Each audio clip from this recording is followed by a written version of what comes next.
Šiandien nereme į iš pažiūros gerai pažįstamus biblinius pasakojimus apie šeimą, bet pabandysime juos atrakinti naujai. Pasitelksime teologės Marino L. Tabut įžvalgas, kurios padės atskleisti gilesnės, o kartais ir visai netikėtas prasmes. Štai mūsų planas. Iš pradžių bandysim nutiesti tiltą tarp senovės tekstų ir mūsų laikų. Tada, lyg kokie kalbos detektyvai, iššifruosim kelis esminius žodžius, kurių prasme pasikeitė. Po to gilinsimės į Dievo laimės planą. Matysim, kaip jis veikia šventosios šeimos istorijoje ir galiausiai svarbiausia dalis, kaip visą tai pritaikyti savo pačių kasdienybėje. Taigi, šventosios šeimos šventė. Ir čia natūraliai kyla klausimas, ar ne? Kaip tie tekstai, parašyti prieš 2000 metų, gali būti svarbus mums dabar? Juk pasaulis, kuriame gyvename, visiškai kitoks.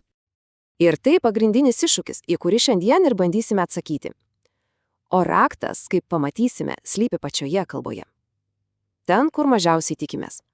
Kelionę pradedame nuo esminio dalyko. Daugelio svarbių Biblijos žodžių prasmė per amžius tiesiog pasikeitė. Ir jei mes nesuprantame jų originalios reikšmės, mes prarandame didelę dalį teksto grožio ir gelmės. Tai lyg bandytume skaityti laišką be dešifravimo rakto. Paimkime pirmą pavyzdį – Dievo baimę. Šiandien žodis baimė mums asocijuojasi su siaubu, su išgąsčiu. Bet Biblijoje tai yra kažkas visai kito. Tai pagarbus virpulys, nuostaba, susidūrus su kažkuo be galo didingu, bet kartu ir be galo švelniu. Galima sakyti, tai labiau panašu į vaiko jausmą mylinčiam ir stipriam tėvui, o ne į baimę prieš tironą. Štai čia labai aiškiai matosi tas skirtumas. Viena yra pagarbus virpulis, o visai kas kita tiesiog siaubas.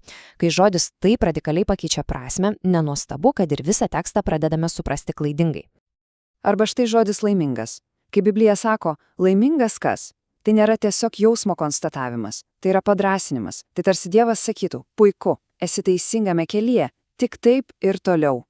Tai patvirtinimas, kad einama tinkama kryptimi, link tos laimės, kurią Dievas ir yra numatęs. O kaip dėl žodžio paklusti? Na, jis dažnai skamba nelabai maloniai, tiesa, bet pažiūrėkime į jo šaknį. Lotiniškai ob audere reiškia padėti savo ausį po kito žodžiu. Įsivaizduokime. Tai ne aklas įsakymų vykdymas, tai aktyvus, atidus, pasitikėjimų grįstas klausimasis.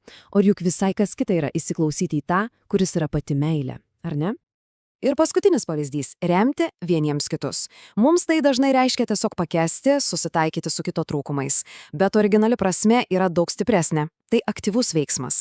Įsivaizduokime pastatą, kur akmenys remia vienas kitą, palaiko viso struktūrą. Būtent tai reiškia būti atrama vienas kitam. Gerai, dabar, kai jau turime šį kalbos raktą, galime eiti toliau. Pažiūrėkime į biblinius įsakymus, ne kaip į suvaržymų rinkinį, o kaip į, tarsi į laimės planą, į gaires, kurios veda į tikrąją laisvę ir pilnatvę. Manau, ši Marija Noel Tabut citata yra tiesiog tobula. Ji meta iššūkį tam įprastam požiūriui, kad Dievo įstatymas yra našta. Priešingai, jei skaitant jaučiamės prislėgti, vadinasi, kažką netaip supratome. Turime ieškoti išlaisvinančios žinios. Gerai, dabar paimkime konkretų tekstą apie pagarbą tėvams iš Ben Siros knygos. Kad jį suprastume, turime žinoti kontekstą.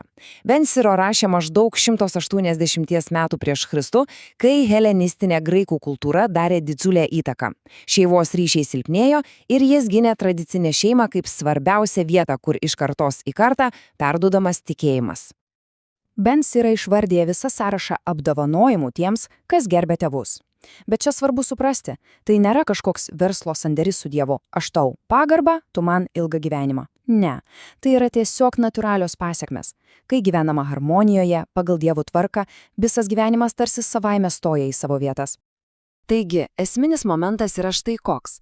Dievo įstatymas tai ne taisyklių rinkinys, už kurio laikymasi gauni atlygį. Tai patikinimas, kad mūsų giliausias žmogiškas troškimas būti laimingiems sutampa su pačiu Dievo planu mums. Jis mums tiesiog duoda instrukciją, kaip tą laimę pasiekti. Dabar keliaukime prie Evangelijos pagal Matą.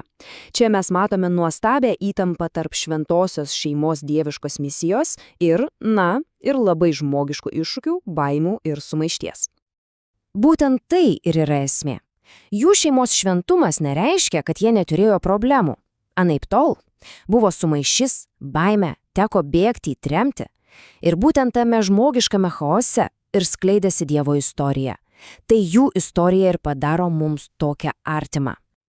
O Matas, kaip evangelistas, daro kai ką neįtikėtino.